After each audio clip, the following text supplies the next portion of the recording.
राधे राधे भैया आप सभी को। मेरा तो आपसे इतना ही कहना है कि मैं भागवत कथा कहने आ रहा हूँ, ये बात तो अपने आप में एक बहुत बड़ी बात हो जाएगी। भागवत कथा ना हम कह सकते हैं ना कोई सुन सकता है।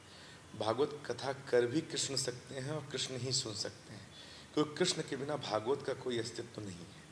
तो हम भगवान कृष्ण के आशिक हैं, और भगवान कृष्ण के आशिक जो हैं तो हम गली गली भगवान कृष्ण के बारे में, उनकी लीलाओं के बारे में, उनके विचार और उनके द्वारा आपको मार्गदर्शन कैसे मिले, उनके जीवन में कितने संघर्ष रहे, कितने कष्ट रहे, फिर भी वो मुस्कुराते रहे, ऐसे ही भागवत महापुराण के माध्यम से उसको कोट करके हम भगवान कृष्ण के जीवन का परिचय, भगवान कृष्ण की जो इतनी सुंदर जीवनचर्या है उसका परिचय देने आ रहे हैं, ताकि आप सब बड़ी आसानी से भगवान कृष्ण को अपने जीवन में अपने साथ रख सकें और भगवान कृष्ण के आशीर्वाद से अपने जीवन को आगे बड़ी आसानी से जी सकें।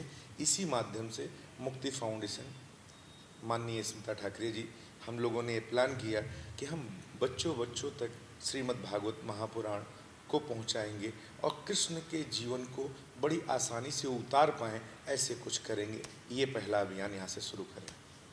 ये रोज़ 2 से 6 होगा जो भागवत कथा है, इसमें हर रोज़ एक विषय को, मतलब किसी दिन नारद विवाह है या किसी दिन कृष्ण लीला है, गोवर्धन है, तो उन 7 जो दिन के हैं उनके टॉपिक्स के बारे में कुछ विस्तार में बता सकें। हिमांशु भैया, एक छोटी सी बात कहूँगा। टॉपिक तो इतना ही होता है कि किसी भी कार्य को करने से पहले हम गणेश जी की उपासना करते हैं। तो हमारा पहला दिन शोभा यात्रा है, जो कि गणेश जी की उपासना के साथ शुरू होगा। शोभा यात्रा करेंगे। शोभा यात्रा करके हम भागवत जो महापुराण है उसको हम ग्रंथ नहीं मानते, किताब नहीं मानते, हम सीधे कृष्ण मानते हैं, वो साक्षात कृष्ण है। तो हम उनको शोभा की तरह लेके चलेंगे। और इसको छोटी भाषा में समझाना चाहें तो ये है कि जैसे अपने घर में हम दुल्हन या दूल्हा या घर में कोई अच्छा मांगलिक कार्य करते हैं तो बड़ा सुंदर सजाते हैं, यात्रा करते हैं, ऐसे ही हम इस कार्यक्रम को करेंगे कि शोभा यात्रा निकालेंगे और भागवत भगवान को वहाँ स्थापित कर देंगे। ये कार्यक्रम कल 9 से 11 में पूर्ण हो जाएगा और फिर दोपहर में 2 बजे उसी भागवत में से महात्म की कथा होगी कि भागवत क्यों सुने, किस लिए सुने, इसके सुनने से क्या होता है, इससे पहले किसी ने सुना तो क्या हुआ। ऐसे जो विषय हैं, सारे क्वेश्चन जितने क्वारीज हैं वो पहले दिन खत्म की जाती है, उसको महात्म कहते हैं, इंट्रोडक्शन। पहले दिन हम लोग महात्म करेंगे, फिर सेकंड डे सुखदेव जी का आगमन होता है, जो कि स्टोरी में आप सब सुनते हैं कि कथा में परीक्षित को श्राप मिलता है, सुखदेव जी आते हैं, ये सब विषयों में नेक्स्ट डे चर्चा होती है। लेकिन पहले दिन हम महात्म की चर्चा करते हैं, जिसके अंदर नारद जी सनक सनंदन सनातन सनत कुमार से प्रश्न करते हैं और ज्ञान भक्ति वैराग को मोक्ष प्रदान करते हैं। इस विषय में चर्चा करेंगे। और आगे अगले जो दूसरा दिन होता है, दूसरे दिन हम सुखदेव जी का आगमन करते हैं, परीक्षित जी के प्रश्नों का उत्तर करते हैं। फिर तीसरे दिन हम पूरे चरित्र का वर्णन करते हैं कि हमारी सृष्टि, हमारा भूलोक, हमारा ब्रह्मांड, हमारे देवता कौन हैं, कैसे हैं। हमारे बड़े क्वेश्चन होते हैं, भगवान हैं नहीं, कितने हैं, क्या है, हैं भी कि नहीं हैं। उन सब विषयों को हम नहीं पूछते, वहाँ पे स्वयं ऋषि पूछते हैं सूत जी महाराज से। वो सारा विषय करते हुए उसी चरित्र के दौरान चौथे दिन हम कृष्ण को का जन्म होता है, अवतार होता है जेल में। फिर 5वें दिन हम नंदोत्सव मनाते हैं, 6ठे दिन हम गोवर्धन पूजा उनकी लीलाओं को करते हैं और 7वें दिन हम रुक्मणी विवाह सुदामा चरित्र को करते हुए भागवत के पूर्ण विराम की तरफ जाते हैं। अपितु भागवत कभी पूर्ण नहीं हो सकती, क्योंकि हमारे पास इतनी क्षमता नहीं।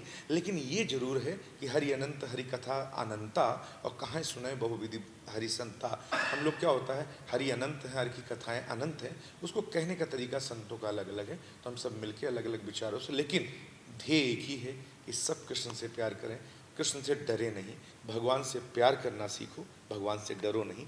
यही मेरा उद्देश्य है कि गॉड फेयरिंग बनो, गॉड फेयरिंग मत बनो, गॉड लविंग बनो। गॉड फेयरिंग बनने की कोई ज़रूरत नहीं है, क्योंकि भगवान माँ बाप है, भगवान परिवार है। तो भगवान कभी किसी डर से नहीं मिलते, भगवान प्यार से मिलते हैं, भाव से मिलते हैं, विश्वास से मिलते हैं, सम्मान से मिलते हैं, समर्पण से मिलते हैं। इसलिए भगवान से प्यार करो और भगवान से जितना हो सके विश्वास करो, डरो मत। जो डराते हैं लोग वो निश्चित रूप से खुद भी डरे होते हैं, इसलिए डराते हैं, क्योंकि जो आपके पास होगा वही दोगे। इसलिए मैं भागवत महापुराण और कृष्ण की कथा से ये मुक्ति फाउंडेशन में जो हो रहा है स्मिता ठाकरे जी के माध्यम से, इसमें यही कहना चाहूँगा आप सभी से कि एक बात नोट कर लीजिएगा कि मैं कृष्ण से प्यार करने सिखाने आ रहा हूँ, मैं भगवान से डराने या डर का कोई धंधा नहीं करने आ रहा हूँ। तो आप भगवान से प्यार करोगे तो प्यार करने में 3 ही सूत्र होता है, विश्वास, संबंध और समर्पण। आपको विश्वास करना पड़ेगा मुझ पे भी और कृष्ण पे भी, और करना इसलिए पड़ेगा 500 साल पुराने कृष्ण आज भी हमारे बीच में हैं। यहाँ 2 दिन की स्टोरी भूल जाते हैं लोग, लेकिन कृष्ण कभी नहीं भूले जा सकते, राम कभी भी नहीं भूले जा सकते। इसी प्रकार से उनके विषय में बात करेंगे। आप सब आएँ, इसी बात की हार्दिक स्वागत है, अभिनंदन है। राधे राधे।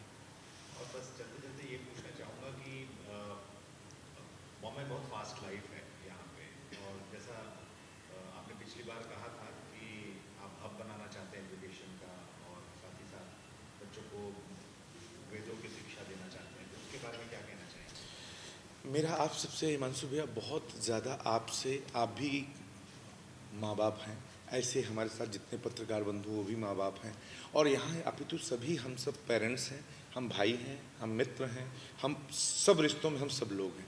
तो हमारी इच्छा ये है कि हमारे रिश्तों में जैसे एक छोटी सी बात होती है।